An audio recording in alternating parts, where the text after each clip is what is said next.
Assalamualaikum warahmatullahi wabarakatuh. Perkenalkan, nama saya Yogi Suratman. Saya dari Prodi Pendidikan Masyarakat B.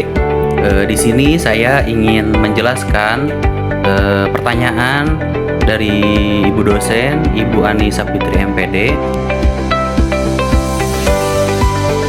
Pertama, komponen utama proses komunikasi ada 6. Pertama, komunikator, pihak yang menyampaikan pesan.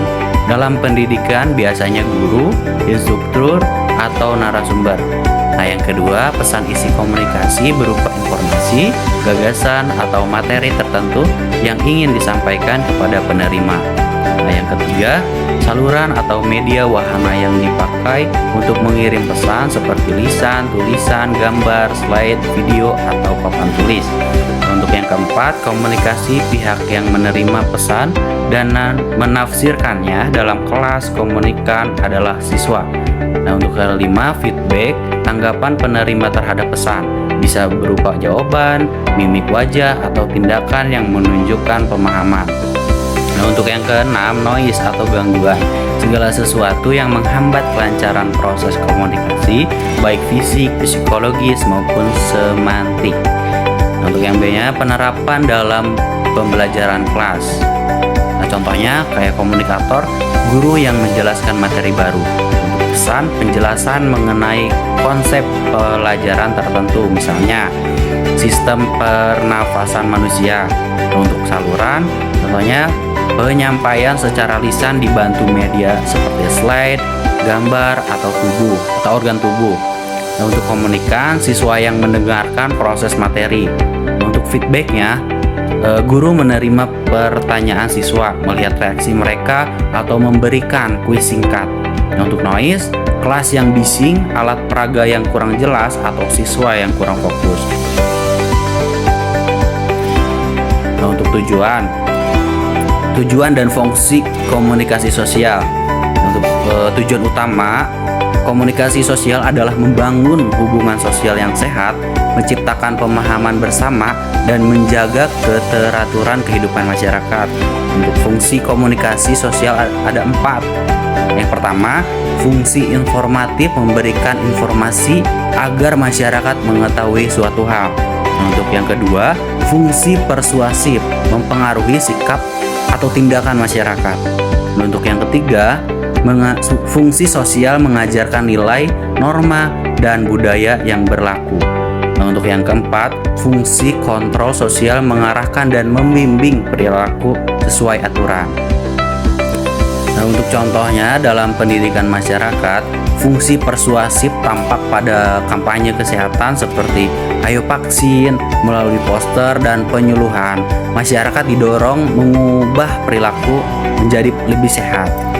Komunikasi ini membuat pesan mudah dipahami dan memotivasi masyarakat untuk bertindak.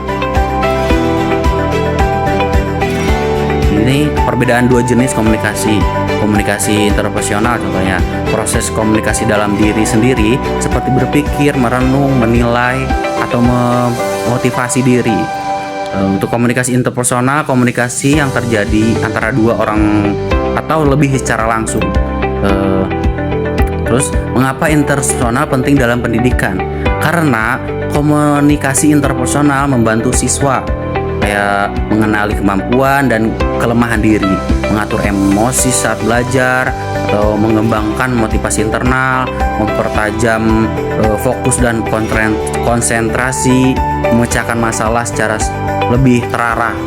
Nah, untuk contohnya, seorang siswa yang merasa bingung berkata dalam hati, "Aku kurang paham bagian ini, aku harus ulangi atau tanya guru nanti." Nah, itu di dalam hati contohnya gitu kan.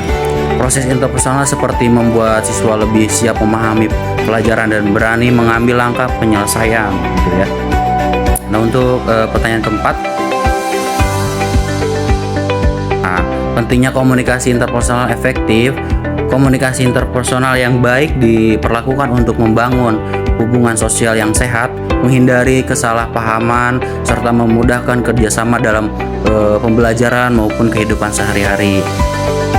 Terus 3 kualitas utama yaitu yang pertama itu empati, memahami perasaan dan sudut pandang orang lain. Dan yang kedua itu active listening, mendengarkan dengan penuh perhatian tanpa mengganggu. Terus yang ketiga itu keterbukaan, jujur apa adanya serta menerima saran kritik. Nah, untuk contohnya ini, empati dalam konseling pendidikan, seorang konselor menghadapi siswa yang mengalami penurunan nilai.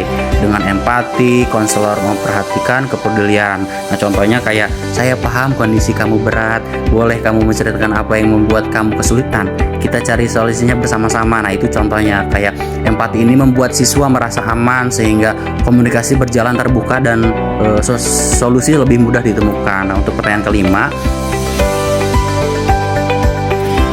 komunikasi kelompok ini adalah proses pertukaran informasi dalam kelompok yang terdiri dari beberapa orang dengan tujuan tertentu.